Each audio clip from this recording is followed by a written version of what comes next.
বন্ধুরা, আপনারা কি জানেন আমরা প্রকৃতির যে সৌন্দর্য দেখে মুগ্ধ হই তার অধিকাংশই কেবল উপরে ভাসমান। এই বিশাল পৃথিবীর আসল চমক লুকিয়ে আছে আমাদের চোখের আড়ালেই, গভীর সমুদ্রের তলায়। আজকে আমরা গভীর সমুদ্রে পা রাখবো এবং সমুদ্রের সৌন্দর্য দেখে আসব। তার আগে বলে দেই, আমার নতুন ইউটিউব চ্যানেলে আপনাদের সকলকে স্বাগতম। আশা করব আপনারা সকলেই সাবস্ক্রাইব করে আমার পাশেই থাকবেন। তো যাওয়া যাক আজকের ভিডিওতে।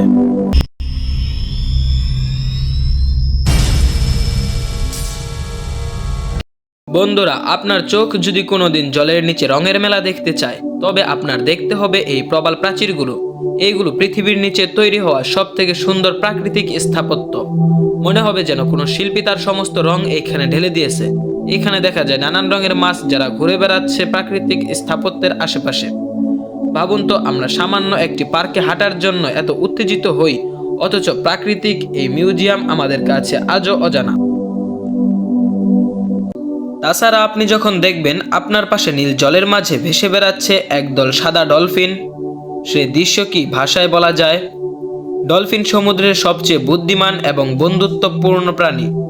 তারা মানুষের সাথে যোগাযোগ করতে পারে, দলবদ্ধভাবে শিকার করে, এমনকি বিজ্ঞানীরা মনে করে তারা একে অপরের নাম ধরেও ডাকতে পারে, যেন জলের নিচে এক আধুনিক সমাজ।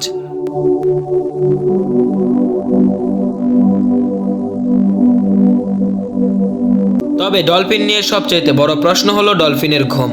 আপনি কি জানেন ডলফিন কিভাবে ঘুমায়? তারা যখন ঘুমায় তখন তাদের মস্তিষ্কের অর্ধেক অংশ জেগে থাকে। তারা আংশিক ঘুমেও চারপাশে খেয়াল রাখতে পারে, ঠিক যেন এক ঘুমন্ত প্রহরী। তা আপনার কি মনে হয়, ডলফিন মানুষের চাইতে বেশি বুদ্ধিমান? আপনার মূল্যবান মতামত কমেন্ট বক্সে জানাতে পারেন।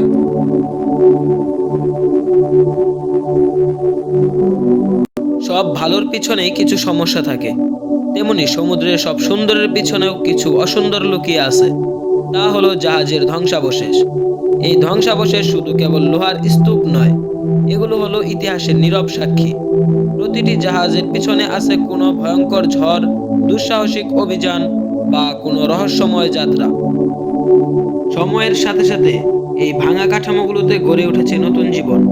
এখন এগুলো হয়ে গেছে ছোট ছোট মাছ এবং সমুদ্রের আরো ছোট ছোট প্রাণীদের বাসস্থান। ইতিহাস যেখানে শেষ, প্রকৃতি সেখান থেকেই শুরু করে। তবে সবচাইতে আশ্চর্যকর জিনিস হলো জাহাজের গুপ্তধন।